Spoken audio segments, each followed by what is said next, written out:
Il s'appelle Jimmy Åkesson, c'est comme ça qu'on prononce. Il deviendra sans doute ce soir l'un des personnages politiques de premier plan en Suède. C'est le leader du parti anti-immigration qui est crédité de 20% d'intention de vote pour ces législatives qui ont commencé ce matin. Les bureaux ont ouvert il y a une heure maintenant. On retrouve Igor Sayeri dans un instant. D'abord, réécoutons les derniers mots du candidat lors de son dernier meeting hier soir. Tout indique que nous ferons une bonne élection, mais à quel point, on ne le sait pas. C'est aux électeurs de décider. La Suède a été un pays extrême à bien des égards, notamment en matière d'immigration. Ce que nous disons, et qui est considéré comme extrêmement controversé en Suède, est la politique normale dans le reste de l'Europe.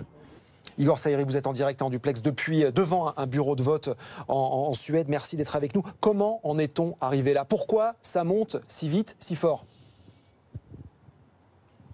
Eh bien parce qu'il y a eu une vague d'immigration relativement importante depuis 2015. Le gouvernement suédois s'est inspiré en réalité de l'Allemagne à ce moment-là. Et depuis 3 ans, eh bien, plus de 440 000 migrants se sont installés dans le royaume. Et pour une partie de la population, eh bien, on a le sentiment que le modèle connu et reconnu dans l'Europe entière, suédois, reposant sur l'égalité, sur cette terre d'accueil, eh bien, a été surexploité. Qu'on est en train de le transformer à cause de cette immigration, notamment d'un point de vue culturel et économique. Les migrants seraient pour une partie de l'électorat du SD, ce parti d'extrême droite, eh bien responsable de tous les maux de la société ou presque, notamment de l'insécurité, du chômage ou du manque de logement. Voilà pourquoi aujourd'hui, eh bien le SD est crédité de 20% des intentions de vote. Et puis il y a aussi la fragmentation des partis. Dans le bureau de vote, je me suis renseigné à l'instant, il y a 77 partis aujourd'hui qui se présentent pour avoir une place au Parlement. Alors évidemment, tout le monde n'aura pas sa place, il n'y en aura que quelques-uns, mais ce qui peut expliquer aussi l'éparpillement des votes